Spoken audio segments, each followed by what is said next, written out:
എല്ലാവർക്കും നമസ്കാരം. ഞാൻ ഡോക്ടർ അശ്വതി ആകാശ്. ഇന്ന് നമുക്ക് ഫുഡ് ടെക്നോളജിയിലെ പുതിയൊരു ടോപ്പിക്ക് നോക്കാം.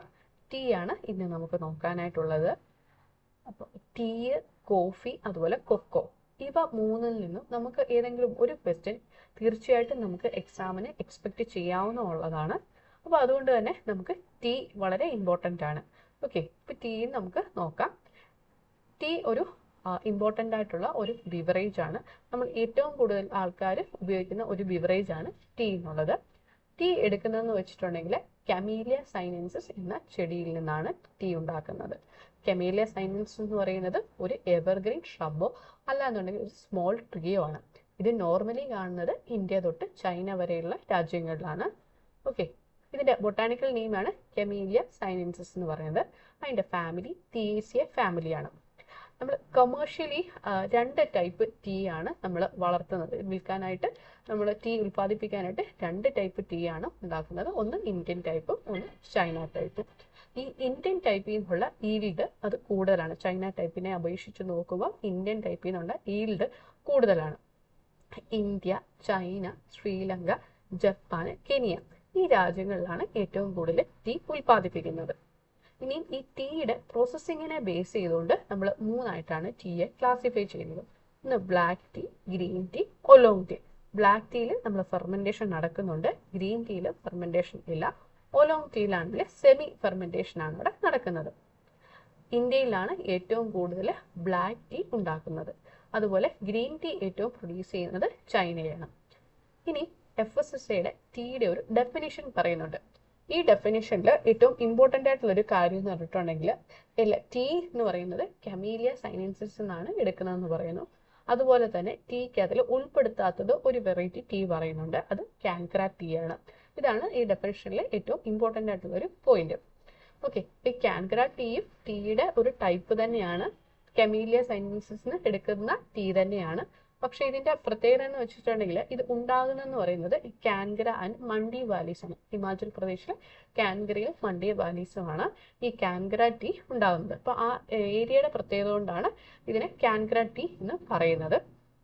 ഓക്കെ, ഇതിനെ ടീയുടെ ഡെഫിനിഷന് എക്സ്ക്ലൂഡ് ചെയ്യാൻ കാരണം വെച്ചിട്ടുണ്ടെങ്കിൽ ടീക്ക് ഈ FSSAയുടെ കുറെ സ്റ്റാൻഡേർഡ് പറയുന്നുണ്ട്. അപ്പം ഈ ടീക്കുള്ള സ്റ്റാൻഡേർഡും ഈ കാൻഗ്ര ടീക്കുള്ള സ്റ്റാൻഡേർഡും ഇവ തമ്മിൽ വ്യത്യാസമാണ്. അതുകൊണ്ടാണ് ഈ ഡെഫിനിഷൻ്റെ അകത്ത് നിന്ന് ഇവയെ ഒഴിവാക്കിയിരിക്കുന്നത്. ഓക്കെ, അപ്പം the tea means tea other than Kangra tea obtained by acceptable process exclusively from leaf buds and tender stems of plants of Camellia sinensis. It may be in the form of black or oolong tea. The product should have characteristic flavor free from any of odor, taint and mustiness. അപ്പം ഇതിന് പ്രത്യേകിച്ച് of ഓർഡറോ അല്ലെങ്കിൽ പഴകിയ രുചിയോ കാര്യങ്ങളോ ഒന്നും പാടില്ല. ഇതിൻ്റെ അകത്തിലെ ഇൻസെക്ട്സോ mould അല്ലെങ്കിൽ എന്തെങ്കിലും റോഡൻറ്റ് കണ്ടാമിനേഷനോ ഒന്നും പാടില്ല. ഇതിൽ എക്സ്ട്രാ ആയിട്ടുള്ള കളറിങ് മെറ്റീരിയലോ ഒന്നും പാടില്ല. ഓക്കെ, എന്നാൽ നാച്ചുറൽ ഫ്ലേവറിങ് സബ്സ്റ്റൻസും ഒക്കെ ഇതിൻ്റെ അകത്ത് കാണും എന്ന് പറയുന്നുണ്ട്. അപ്പോൾ ഈ FSSAയുടെ ഡെഫിനിഷനിൽ ഏറ്റവും നമ്മൾ ശ്രദ്ധിക്കേണ്ടതായിട്ടുള്ള പോയിന്റ് കാൻഗ്ര ടീയെ അവോയ്ഡ് ചെയ്തിട്ടുണ്ട് എന്നുള്ളതാണ്.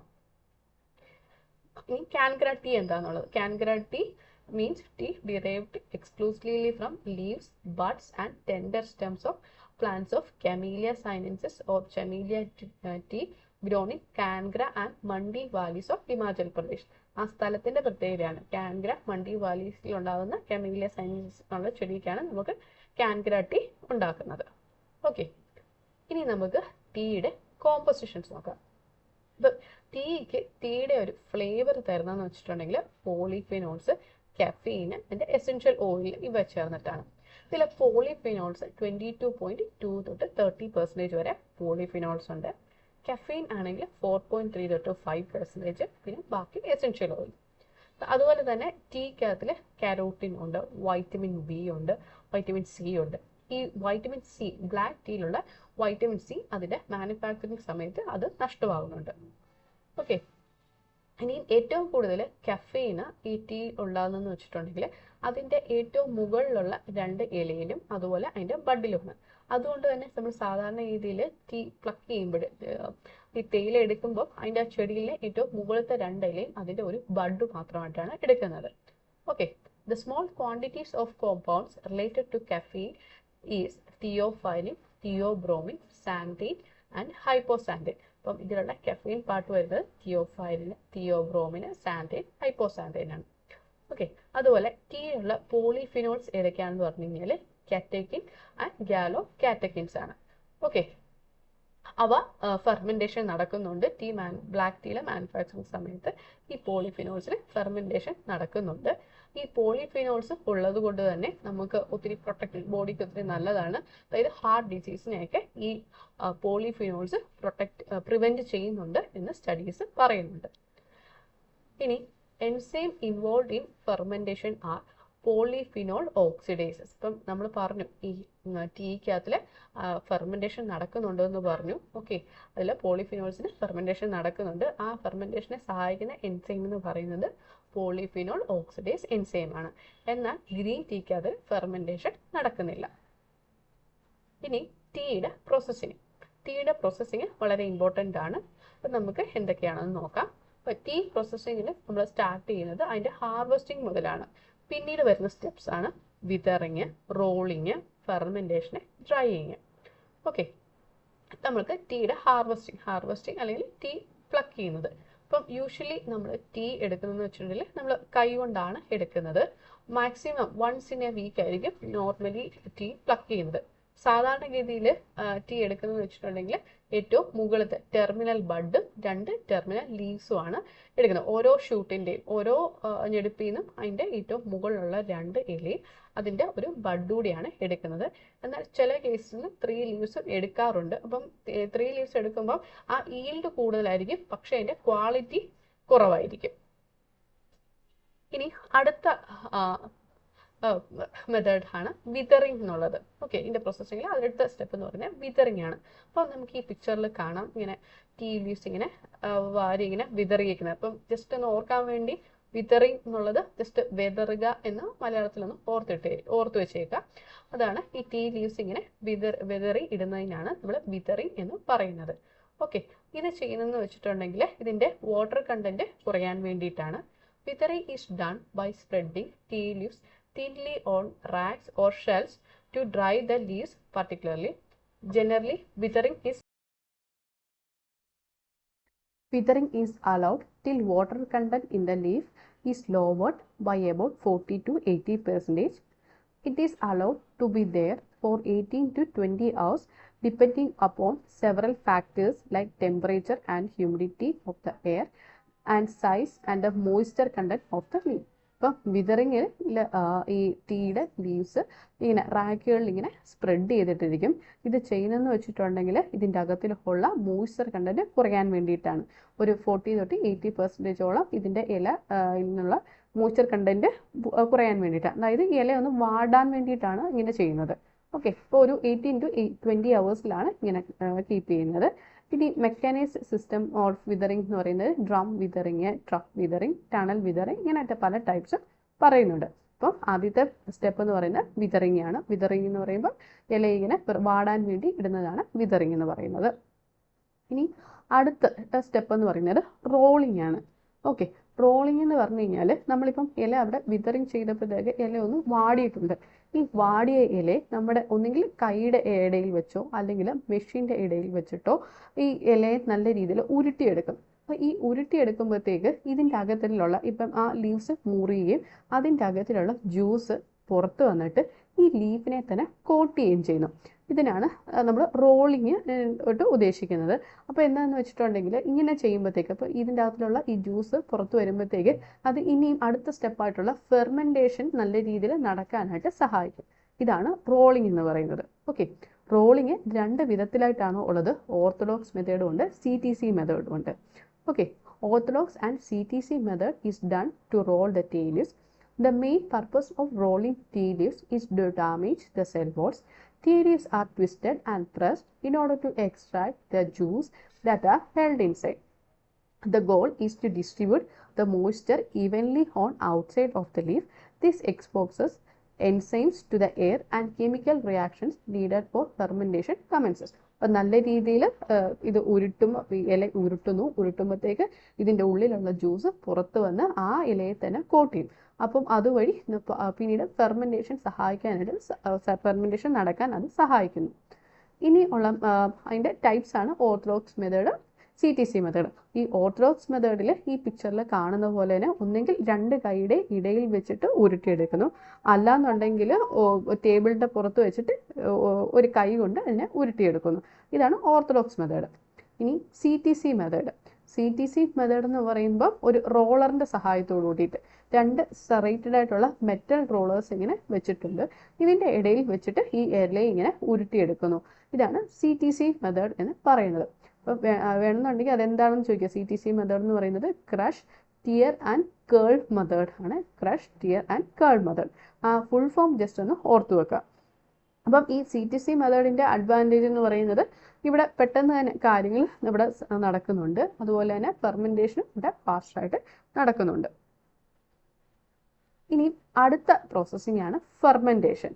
ഓക്കെ, ഇനി ഇപ്പം ഈ ഇല ഇപ്പം നമ്മൾ നല്ലതായിട്ട് ഉരുട്ടിയെടുത്തു. അതിനുശേഷം ഈ ഇലയെ ആണെങ്കിൽ ഇങ്ങനെ ഓരോ റാക്കിലായിട്ട് ഇങ്ങനെ വെക്കുന്നു. അതിനെയാണ് നമ്മൾ അപ്പോൾ എന്തോ തന്നെ അവിടെ ഫെർമെൻറ്റേഷൻ നടക്കുന്നുണ്ട്.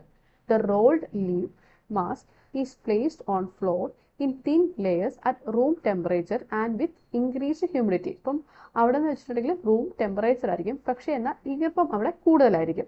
ഇപ്പോൾ fermentation is an oxidation process in which leads to oxidation of polyphenols by polyphenol oxidase enzyme. The important polyphenols that undergo oxidative changes are catechin and gallocatechin. അപ്പം ഈ ഫെർമെൻറ്റേഷനിൽ എന്താണെന്ന് വെച്ചിട്ടുണ്ടെങ്കിൽ അപ്പം ഈ റോള് ചെയ്ത ഈ ലീവ്സ് ഇവിടെ ഒരു റൂമിൽ കൊണ്ടുവയ്ക്കും. അവിടെയാണെങ്കിൽ റൂം ടെമ്പറേച്ചറും ആയിരിക്കും, എന്നാൽ ഇൻക്രീസ് ഹ്യൂമിഡിറ്റി അവിടെ കൂടിയിട്ടുണ്ടായിരിക്കും. അപ്പോൾ അങ്ങനെ ചെയ്യുമ്പോഴത്തേക്ക് അവിടെ ഫെർമെൻറ്റേഷൻ സംഭവിക്കുന്നുണ്ട്. അപ്പം മെയിൻലി ഫെർമെൻറ്റേഷനെ സഹായിക്കുന്ന എൻസൈം എന്ന് പറയുന്നത് പോളിഫിനോൾ ഓക്സിഡേസ് എൻസൈം ആണ്. അപ്പം ഏതൊക്കെ പോളിഫിനോൾസ് ആണ് അവിടെ ഓക്സിഡേഷൻ നടക്കുന്നത് വെച്ചിട്ടുണ്ടെങ്കിൽ കാറ്റക്കിനും ഗാലോകാറ്റക്കിനുമാണ്. ഇനി അതിൻ്റെ പ്രത്യേകതകൾ. ഈ enzymatic oxidation of leaf constitute formation of theaflavin and thearubigin. അപ്പം ഈ എൻസൈമാറ്റിക് റിയാക്ഷൻ മൂലം അവിടെ തിയാഫ്ലേവിനും തിയാറൂബിജിനും ഉണ്ടാകുന്നുണ്ട്. ഈ തിയാഫ്ലേവിൻ ആണ് ഈ ചായയ്ക്ക് അതിൻ്റെ ബ്രിസ്ക്നെസ്സും ബ്രൈറ്റ്നെസ്സും നൽകുന്നത്. അതുപോലെ തന്നെ തിയാറൂബിജിൻ അത് നമ്മൾ ചായയ്ക്ക് അതിൻ്റെ കളറും സ്ട്രെങ്തും നൽകുന്നു. ഓക്കെ, അപ്പം ഇവിടെ മെയിൻറ്റെയിൻ ചെയ്യേണ്ട ടെമ്പറേച്ചർ എന്ന് പറയുന്നത് 27 ഡിഗ്രി സെൽഷ്യസ് ആണ്, റൂം ടെമ്പറേച്ചർ ആണെന്ന് പറഞ്ഞു. അതുപോലെ ഹ്യൂമിഡിറ്റി എന്ന് പറയുന്നത് 95% ഹ്യൂമിഡിറ്റി വേണം. ഇനി ഈ ഫെർമെൻറ്റേഷൻ്റെ ടൈം എന്ന് പറയുന്നത് 2 to 6 hours ആണ്. ഓക്കെ, അപ്പം ഇത് ഫെർമെൻറ്റേഷൻ നടന്നു. ഇനി ഫെർമെൻറ്റേഷൻ നടന്നതിന് ശേഷം അടുത്ത പ്രോസസ്സാണ് ഡ്രൈയിങ് അല്ലെങ്കിൽ ഫയറിങ്. അപ്പം ഇത് ചെയ്തില്ലെങ്കിൽ ഡ്രൈയിങ് അല്ലെങ്കിൽ ഫയറിങ് ചെയ്തില്ല എന്നുണ്ടെങ്കിൽ കൂടുതലായിട്ട് ഈ തേയില അത് കൂടുതലായിട്ട് ഫെർമെൻ്റ് ആയി പോകും. അപ്പോൾ അതിനെ പ്രിവെൻറ്റ് ചെയ്യാൻ വേണ്ടിയിട്ടാണ് പിന്നെ ഡ്രൈയിങ് ചെയ്യുന്നത്. When adequate amount of fermentation has taken place, further change is arrested by drying. It is done by passing the fermented leaves through a chamber in which hot air is circulating. At the entrance of the chamber, the temperature is 93 degrees Celsius. Dried products contain 3 to 4% moisture. അപ്പം ഈ ഫെർമെൻറ്റേഷന് ശേഷം ഇതിനെ ഒരു റൂമിലേക്ക് കൊണ്ടുപോകുന്നു. അവിടെ hot air ഇങ്ങനെ pass ചെയ്യുന്ന റൂമാണ്. അവിടെ വെച്ചിട്ടാണ് ഇത് ഡ്രൈയിങ് നടക്കുന്നത്. അവിടുത്തെ ടെമ്പറേച്ചർ എന്ന് പറയുന്നത് 93 ഡിഗ്രി സെൽഷ്യസ് ആണ്. അപ്പം ഈ ഡ്രൈയിങ്ങോടെ കഴിഞ്ഞ് കഴിയുമ്പോഴത്തേക്ക് അതിൻ്റെ അകത്തുള്ള മോയ്സ്ചർ കണ്ടൻറ്റ് എന്ന് പറയുന്നത് ഒരു 3 to 4% ആയിരിക്കും ടീ ലീവ്സിലുള്ള മോയ്സ്ചർ. ഇനി ഇത് കഴിഞ്ഞതിന് ശേഷം ഇതിനെ സോർട്ട് ചെയ്യും. പല ഗ്രേഡായിട്ട് സോർട്ട് ചെയ്യുന്നു. സോർട്ടിങ് മെഷീനുകളുടെ സഹായത്തോടു കൂടി ഇതിനെ പല ഗ്രേഡായിട്ട് ഇതിനെ തരംതിരിക്കും. ഓക്കെ, അതിൽ ഇപ്പോൾ ഹോൾ ലീഫായിട്ടുള്ളതുണ്ട്, ചിലപ്പം ബ്രോക്കൺ ലീഫായിട്ടുള്ളതുണ്ട്, ചായയുടെ പൊടിയായിട്ടുള്ളതുണ്ട്. അതിനെയെല്ലാം പല രീതിയിലായിട്ട് നമ്മൾ ഗ്രേഡ് ചെയ്ത് മാറ്റി വെക്കും. അതാണ് സോർട്ടിങ് എന്ന് പറയുന്നത്. അപ്പം ഇതിൻ്റെ അകത്തിലെ പ്രോസസ്സ് എന്ന് പറയുന്നത് ആദ്യമേ നമ്മൾ പറഞ്ഞു അത് ഹാർവസ്റ്റിംഗ് ആണ്. ഹാർവസ്റ്റിങ്ങിന് ശേഷം ലീവ്സ് വിതറിങ് ചെയ്തു. വിതറിങ് ചെയ്തപ്പോഴത്തേക്ക് ഇല വാടിയാണ് ചെയ്യുന്നത്. അപ്പോഴും അവിടുത്തെ മോയ്സ്ചർ കുറഞ്ഞു. വിതർ ചെയ്തതിന് ശേഷം പിന്നെ അതിനെ റോൾ ചെയ്തെടുത്തു. റോൾ ചെയ്തപ്പോൾ 2 മെത്തേഡ്സ് ആണ് പറഞ്ഞത്, orthodox method, CTC method. Okay, അതിനുശേഷം ഫെർമെൻറ്റേഷൻ ചെയ്തു. ഫെർമെൻറ്റേഷന് ശേഷം പിന്നീട് അതിനെ ഡ്രൈയിങ് അല്ലെങ്കിൽ ഫയറിങ് ചെയ്തു. അതിനുശേഷമാണ് സോർട്ടിങ് ചെയ്തത്. പിന്നെ ഏറ്റവും ലാസ്റ്റിലായിട്ട് തന്നെ പാക്കേജിങ് ചെയ്തു. ഓക്കെ, പാക്കേജിങ്ങിനായിട്ട് നമ്മൾ ഉപയോഗിക്കുന്ന ടീ ചെസ്റ്റ് എന്നുള്ളതാണ് പറയുന്നത്. ഇങ്ങനെ തടി കൊണ്ടുള്ള ബോക്സുകൾക്കാണ് ടീ ചെസ്റ്റ് എന്ന് പറയുന്നത്. ഓക്കെ, അപ്പോൾ different grades of tea are then packed into plywood chest or paper sacks lined with aluminum foil inside. Each lot is generally packed in a minimum of 5 chests or sacks or more. The chests or sacks are sealed by the grade name, garden name, lot number, chest number, network, year of manufacture, etc. are printed on the chest or sack stencils.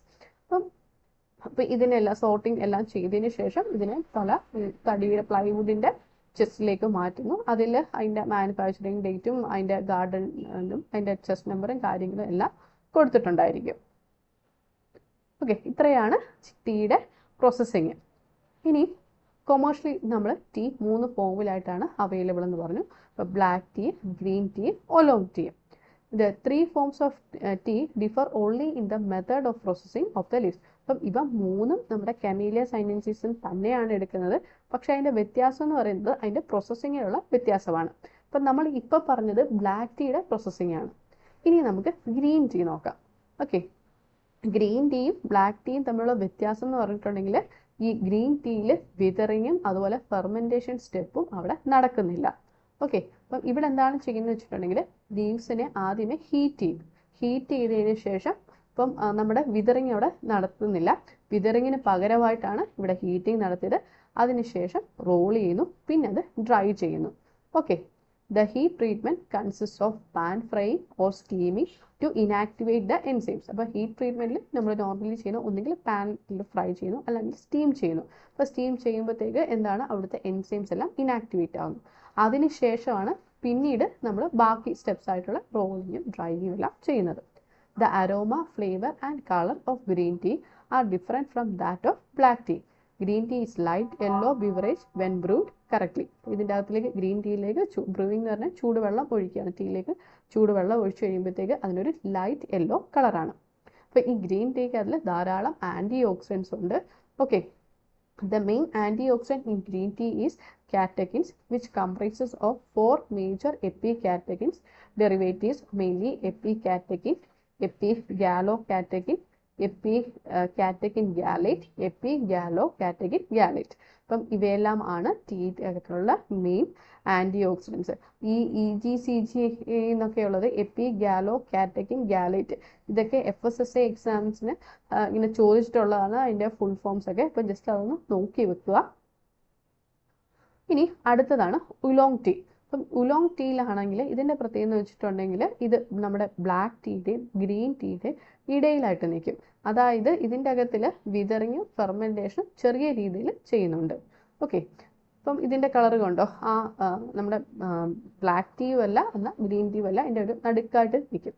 ഉലോങ് tea is an intermediate between black and green tea in colour and taste characteristic. Its production method is similar to that employed for green tea, except that leaf is slightly withered and light fermentation allowed before the leaves is dried. ഇനി വേറൊരു ടൈപ്പാണ് white tea. ഇപ്പോൾ white tea എന്ന് പറയുന്നത് is made from young leaves which has not undergone oxidation. The buds may be shielded from sunlight to prevent formation of chlorophyll.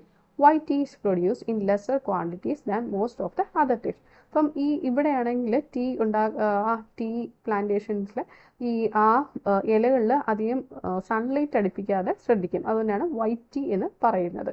ഇത് അത്ര important അല്ല, പക്ഷേ ഇങ്ങനെ ഒരു ടീയുടെ വെറൈറ്റി കണ്ടുകൊണ്ട് മാത്രം സ്ലൈഡ് ഉൾപ്പെടുത്തിയേ ഉള്ളൂ.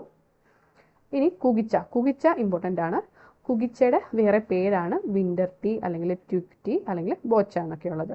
ഇതൊരു ജാപ്പനീസ് ടീ ആണ്. ഇവിടെ എന്ന് വെച്ചിട്ടുണ്ടെങ്കിൽ ഈ ടീയുടെ സ്റ്റെംസ്, സ്റ്റോക്ക്, സ്റ്റിഗ് ഇതിൽ നിന്നൊക്കെയാണ് ഈ ടീ ഉണ്ടാക്കുന്നത്. സ്റ്റോക്ക് എന്നൊക്കെ പറഞ്ഞു കഴിഞ്ഞാൽ അതിൻ്റെ തണ്ട്. ഇത് കണ്ടോ, ഈ പിക്ചറിൽ കാണുന്ന പോലെ ഇങ്ങനെ കമ്പും കോലും ഒക്കെ കിടക്കുന്നതാണ് ഈ കുകിച്ച എന്ന് പറയുന്നത്.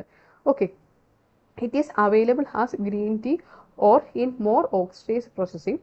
Kugicha has a unique flavor and aroma among other teas due to it being composed of parts of plants that are excluded from most of the other teas. അപ്പം കുകിച്ചയിൽ നമ്മൾ എടുക്കുന്നതെന്ന് വെച്ചിട്ടുണ്ടെങ്കിൽ അതിൻ്റെ സ്റ്റെമ്മും സ്റ്റോക്കും ടിക്സും ഒക്കെ. സാധാരണഗതിയിൽ നമ്മൾ എടുക്കുന്നത് അതിൻ്റെ സ്റ്റെം എടുക്കും, അതിൻ്റെ ആ മുകളിലത്തെ 2 ലീഫും ബഡുമാണ് എടുക്കുന്നത്. പക്ഷേ ഇവിടെ എന്ന് പറയുമ്പോൾ സ്റ്റെമ്മും സ്റ്റോക്കും ട്വിഗും ഒക്കെയാണ് കുകിച്ചയിൽ എടുക്കുന്നത്.